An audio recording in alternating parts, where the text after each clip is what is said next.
Well, just like any other Friday afternoon here on the plains, Jay Billis is on the main floor, and there are 1,000 kids camping out in Jungleville.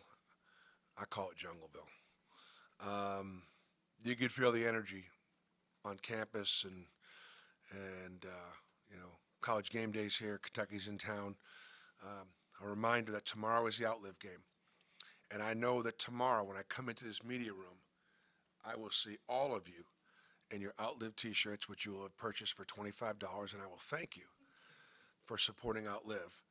Um, and um, the game is extremely important, but I'm going to call a 20-second timeout and just tell you that, in partnership with the Mike Sly Family Foundation for Cancer Research, um, we will be having free prostate screenings, testing, blood tests on the concourse tomorrow. We'll have over 100 men have their prostate screened and checked, okay? If we have 100 men that do that, 10 will find out they have prostate cancer or are about to have prostate cancer. And so outlive is important because the best way to survive your cancer is detect it early. And so I encourage all of our fans to get here early and take advantage of those free screenings. I will be doing it, uh, getting my annual screenings, and my numbers have gone up over the years. And I'm a candidate for prostate cancer at some point. Um, and hopefully, if that ever does happen, we'll know about it sooner than later. Um, so appreciate everybody again buying your T-shirts. If you come to the game tomorrow and somebody's sitting next to you and they don't have a T-shirt, please shame them into buying one. Um, don't want any fist fights in the stands, but I promise you that I would be doing it. Um, Kentucky's really good. They're one of the best offensive teams in the country. Um, they have five guys averaging double digits scoring, four guards. They're a really tough cover. Um, they've got four or five guys that are in mock drafts, for next year. Um, and um, they are like third or fourth in the nation in block shots. They do have great length. They do a great job protecting the rim. We struggled against Florida's length, and we're going to have to find a way to not allow Kentucky's length to have the same have the same impact on us that Florida's length did. Um, this is the best three-point shooting team that John Calipari's had, in my opinion. Um, there's about three or four guys out there that, if they can see it, they can make it, making them a really, really tough cover. Our guys have obviously worked really hard to put themselves in position and be in position.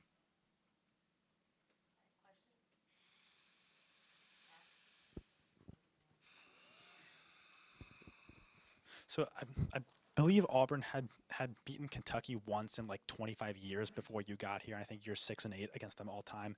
I guess how have you, now that you're sitting here for another college game day game against Kentucky, seen Auburn kind of rise that it can be at this point where it's consistently competing against the standard of the SEC, whereas it maybe hadn't before you got here?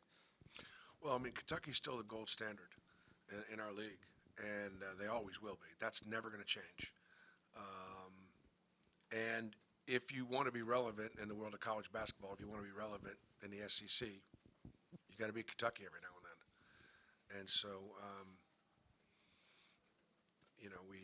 we were able to do it my second year, which obviously gave us some wind in our sails and a little bit of hope that we could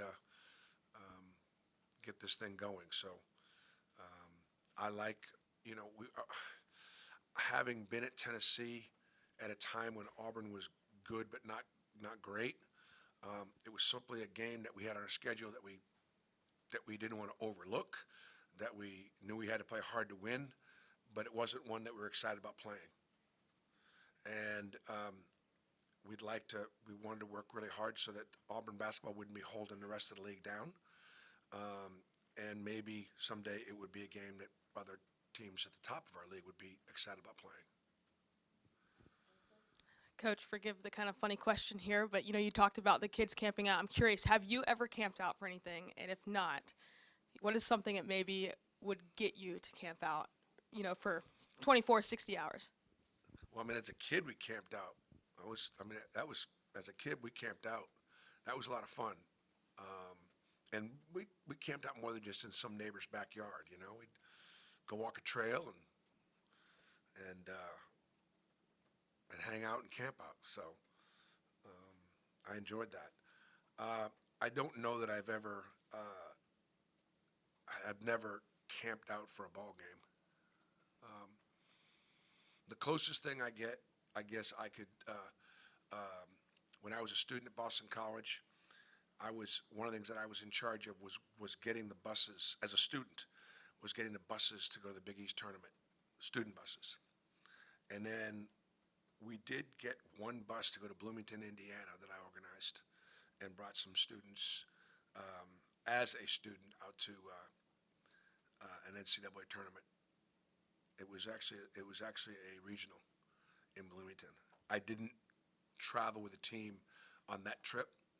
Coach Davis had me organize a bus trip, and so that's the closest thing I think I've ever gotten to be camping out. Bruce, other than shooting the basketball, what do you when you turn on the film from Wednesday night? What do you show your team and say, hey, that's one of the keys for this team to be successful? Is there any? One of the things about short preps is if I'm sure the kids have watched the game themselves, they have not watched it with me. You get done with the game Wednesday night, and you're just on to Kentucky right away. And so, we took open shots. We took some shots in rhythm. We took shots in rhythm on a big lead. And that's sort of helpful to, to be able to make more shots. The tough shots are the ones in the first, 10 minutes of each half, when you're really going to be contested, when you're really going to be guarded, and so I thought the big key would be, I thought we really shared the ball. I mean, I thought we worked hard to try to keep that ball moving and turn down good shots to get some better shots. And obviously, Jalen Williams had some big, tough shots in the first half, and it helped us a lot. And then, Jedi obviously making 3 in the second half expanded our lead. I think you got to worry about with Kentucky is long shots, long rebounds, and they're elite in transition. So if they're not taking the ball out of the net after a 3, they're pushing it down the floor and they're dunking it on you or shooting their own threes. Bruce, obviously you guys have played guards that can score this year, but Reeves is maybe a bit on the taller end. I think he's like 6'6". How do you think Denver and some of those perimeter guys are going to be able to handle that? Reeves has always killed us. I mean, he's always killed us.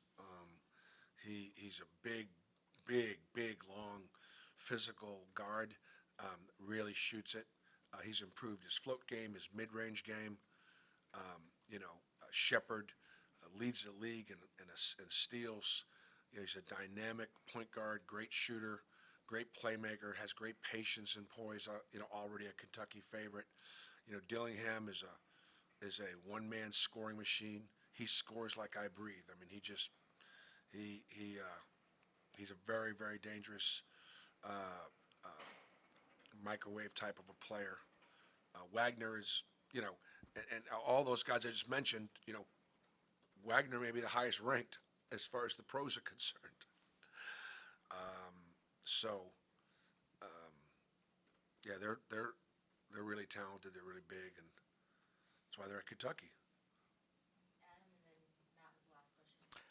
Just it seems like at times there's been a point made about Kentucky that they have trouble defending this year. But I know you mentioned the length and the shot blocking ability, but when they're on defensively, like what sticks out about them on that end? I think when they're on defensively, they're flying around and they're blocking shots, and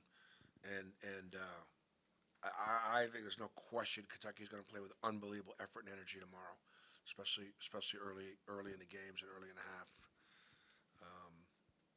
They've also not been completely healthy. they've got great depth, and they've played a lot of different players. But I think in the last game against Ole Miss, it was the first time they had everybody available to them. So, Kentucky is absolutely not a team that anybody wants to see in postseason play because they're so dangerous. Bruce, you mentioned after the game that you wanted to give Denver a look at point guard. Watching the tape, how do you feel like he did? Is that something we may see some more of as we go forward? Yeah, we'll see. I mean, I thought that Denver is a very, versatile guard, and I think the issue there was simply K.D. Johnson and Denver both playing well and needing more than just the 40 minutes at the two spot.